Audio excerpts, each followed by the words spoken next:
آج میں آپ کو بتاؤں گا کھانسی کے متعلق. آج کل کھانسی کا بہت زیادہ زور ہے. تقریباً ہر 5 افراد کی اگر فیملی ہے تو ان میں 3 افراد کو انفیکشن ہے.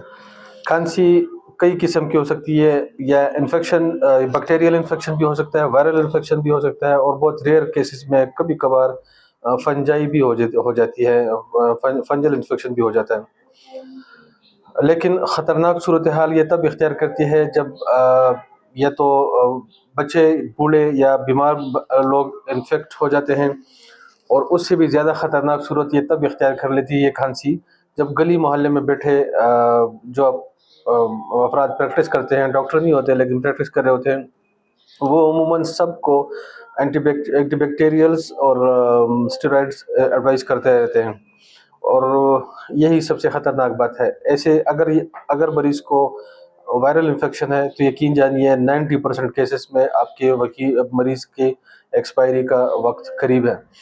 کوشش کریں کہ کھانسی کے یا گلا خراب ہونے کی صورت میں اسے ہلکا بالکل مت لیں. قریبی کسی اچھے ایلوپیتھک, ہومیوپیتھک, جو بھی آپ کو اچھا لگتا ہے, کسی کوالیفائڈ ڈاکٹر کے پاس جایا کریں, کویکس کے پاس نہ جایا کریں.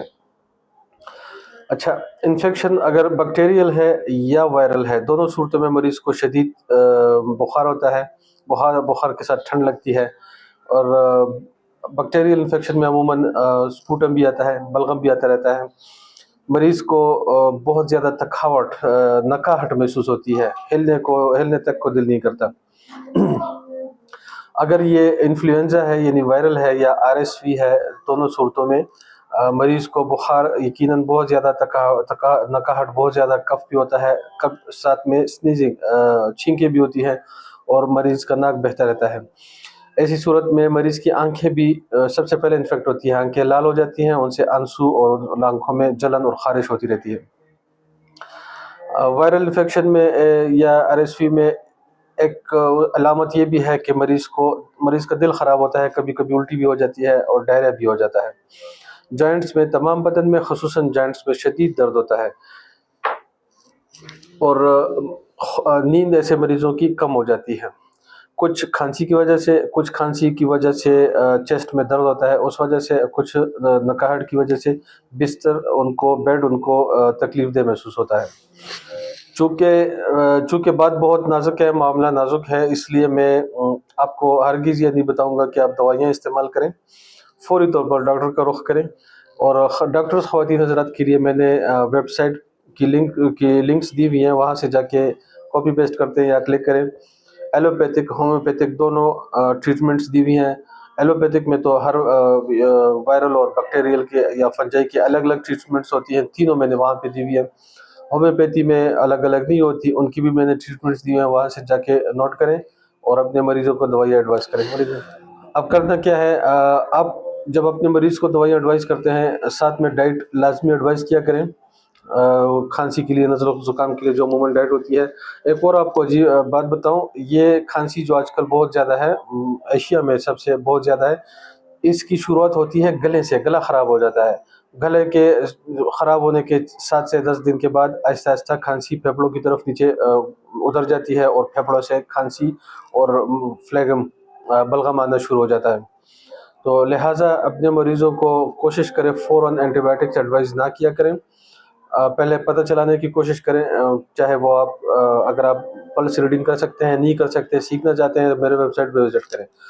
ورنہ لیب ٹیسٹ کروائیں, چیک کروائیں فلیگم کی بھی, اور ناک سے, گلے سے سوابز لیں, بلڈ کا ٹیسٹ کروائیں, تاکہ کنفرم ہو سکے کہ viral treatment, anti viral treatment کرنی ہے یا اینٹی بیکٹیریل ٹریٹمنٹ کرنی ہے. اور بہرحال موسم ایسا ہے کہ فنجائی کے بھی خطرات ہوتے ہیں, فنگل ٹریٹمنٹ کرنی ہے. مریضوں کو ڈائٹ آپ لازمی بتائیں. کھانسی کا, نزلہ زکام کا سب کو پتہ ہے کیا ڈائٹ ہے.